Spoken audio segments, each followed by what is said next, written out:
It seems that behind China's phenomenal success in sectors such as electric cars and solar panels, there may be an uncomfortable secret. A secret where for every success story like BYD, there are 20 hidden business failures, and that in itself would not be a drama. Bankruptcy is part of capitalism. The problem arises when they don't die completely, when these dysfunctional companies are stuck between life and death, turned into zombies. Companies like this.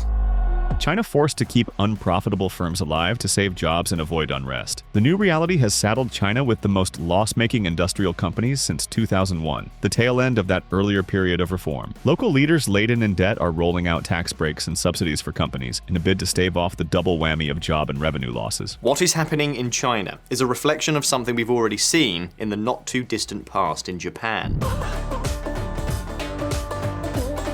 At one time, Japan seemed poised to take over the world. Governments like Reagan's were completely terrified because companies like Sony and Toyota seemed set to sweep the market and wipe out the entire Western industry in one swoop. And what happened in the end? Japan stagnated for 30 years, and we all know the reasons why. Problems in the financial sector, a large aging population, and of course, an apocalypse of zombie companies that devoured the few resources that the Japanese economy had to offer, leaving truly productive companies without sustenance. Visualeconomik community. Many economists believe that exactly the same thing could happen in China. So, here on Visualeconomik, we asked ourselves a few questions. Could China really experience a zombie apocalypse? What is this major problem threatening the Asian giant? Let's find out.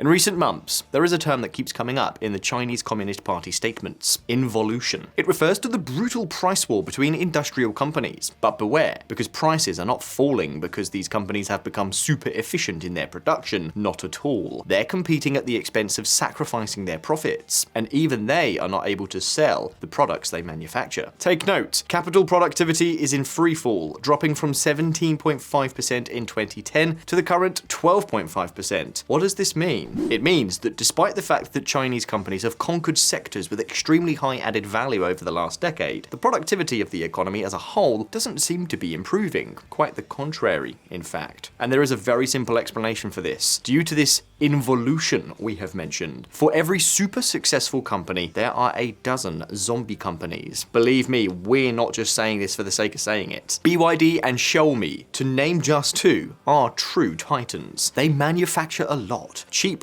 and with high quality. But here's the problem. They're competing with companies that, well, shouldn't even exist. Companies that are not profitable, not even close. And the worrying thing is that the situation has gotten worse in recent years. So the question is inevitable. Why don't they go bankrupt? Are they waiting for their moment of glory? Or are we talking about the truly undead? The answer lies in credit.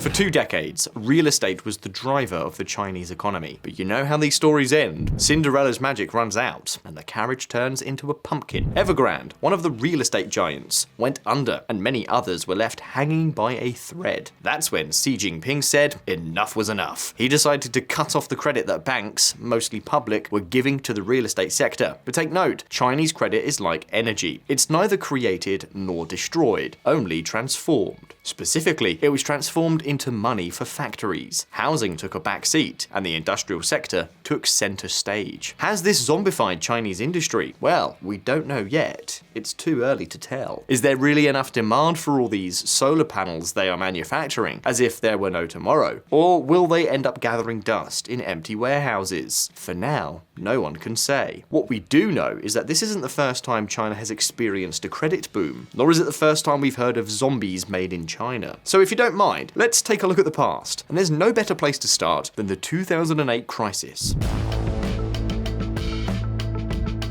The financial crisis didn't leave the Asian giant unaffected. As you can see on the screen, the authorities responded to the economic depression with a massive credit boom. In 2009, this credit was more than double that of the previous year, and we aren't talking about a one-off injection, but rather an increase that continued in the following years. We're talking about an injection of more than 4 trillion yuan, 12.5% of GDP in just 2 years. So where did all that credit go? To the most productive, most efficient companies? Well, no. Nothing could be further from the truth. All studies point to the same thing. That tsunami of credit ended up, above all, in the hands of the least efficient companies, and especially if they were public or had good friends in the party. But be careful, because this wasn't always the case. Before the 2008 crisis, Chinese credit tended to flow where it made sense, to companies that knew how to use it well, those that delivered results. So what changed? The answer lies in what we already mentioned at the beginning of the video. Credit became a social policy tool.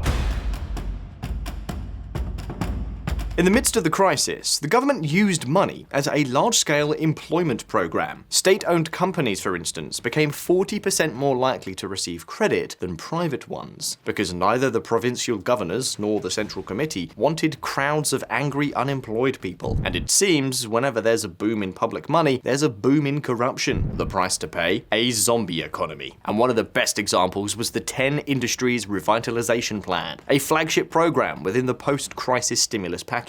A huge plan, and executed in record time, just 50 days. So fast that it became a perfect case study. The result? Well, what you might expect. These programs were the perfect breeding ground for zombie companies. In figures, the probability of a company becoming zombified increased by 4%, and the more money they received, the more that probability grew. Now, why exactly did they become zombies? What mechanisms were at play? There are two key factors.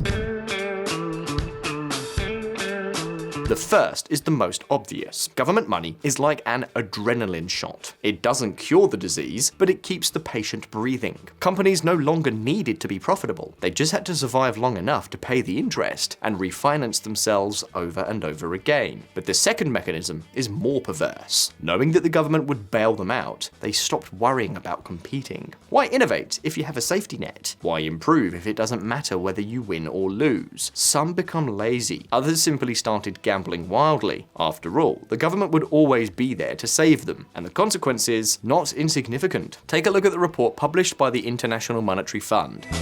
TFP in China by 1.2%. This could imply a GDP level loss of up to 2%. However, these results may be interpreted as a lower bound. A 2% drop in GDP is no small matter. Along the same lines, another study reached very similar conclusions. The latest 5-year plans, which had an industrial policy much more focused on key sectors than previous ones, increased wasted capital by 6.7%, reducing the economy's productivity by, wait for it, 4.5%. So yes, the Asian giant already has a lot of experience with credit booms and zombie companies, but it turns out the friendly relationship between China and zombies didn't begin with the 2008 crisis. Far from it. There was a time when 60% of China's state-owned companies were truly undead. Yes, you heard right, 60%. And we're not talking about Maoist China, but the 2000s.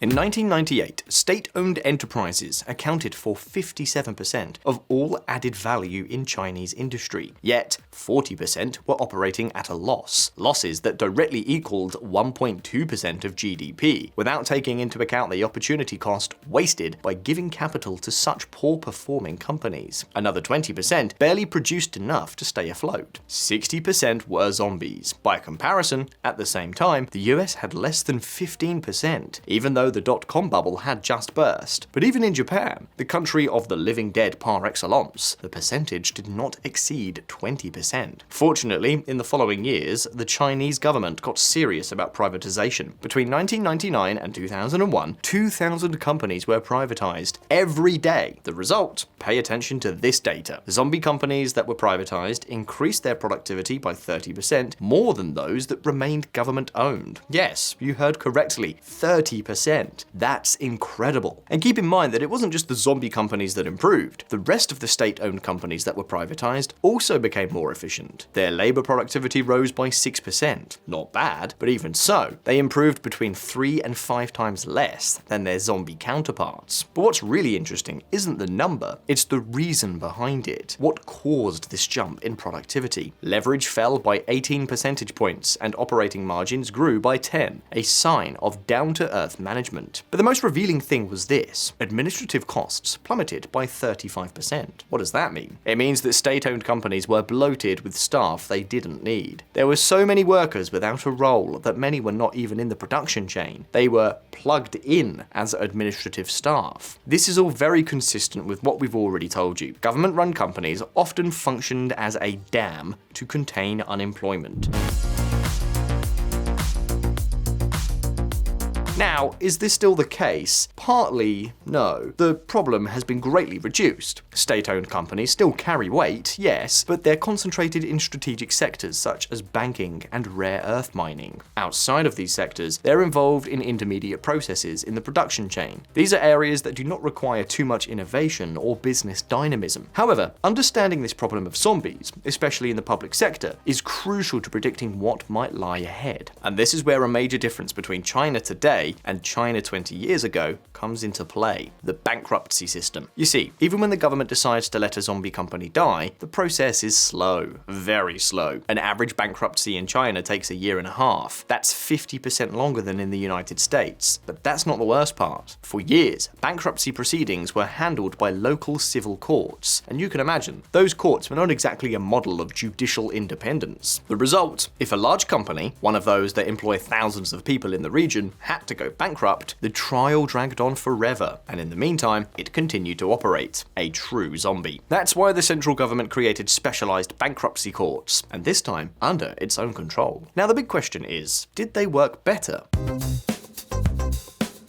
Boy, did they ever. The new bankruptcy courts were 35% faster, but above all, they were much more independent. Thanks to them, bankruptcies began to mount. And we're not talking about simply closing down companies, but letting those that should die, to free up capital, space, and opportunities that other companies knew how to take advantage of. The result: more companies entered the market, more productive and more profitable companies. So, in summary, everything points in the same direction. China has always had a problem with zombie companies, sometimes due to its public giants tied to local governments, other times because of Beijing's tight control over credit. Does that mean China has no leading companies? Not at all. There's Build Your Dreams, or BYD, creating wealth and exporting technology. But there are also thousands of companies that do just the opposite, living off the public budget like economic parasites. And keep in mind, not all Communist Party investments seek profitability. There are sectors, such as national security, where the objective is strategic. The problem arises when you try to implement industrial policy to gain competitiveness, and what you end up creating is a battalion of zombies. In fact, there is one very revealing piece of data. According to economist Jesus Fernandez Villaverde, the Chinese growth model is nothing special. Yes, it is different from the West in many ways, but if we look closely, China has followed the same pattern as other East Asian economies. No miracles or magic formulas. What we see fits perfectly into the more classic models of productivity convergence. In other words, China has not reinvented the wheel, but it does have something very, very special.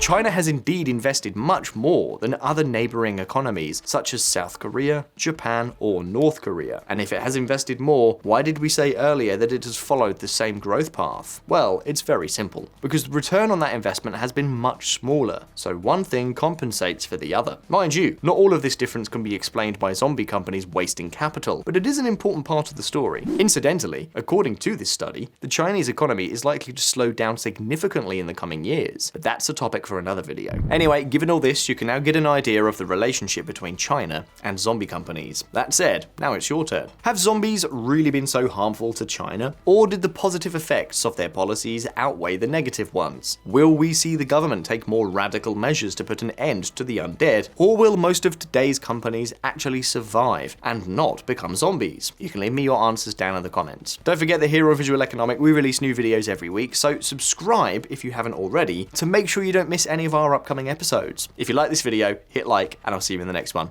Cheers. See you next time.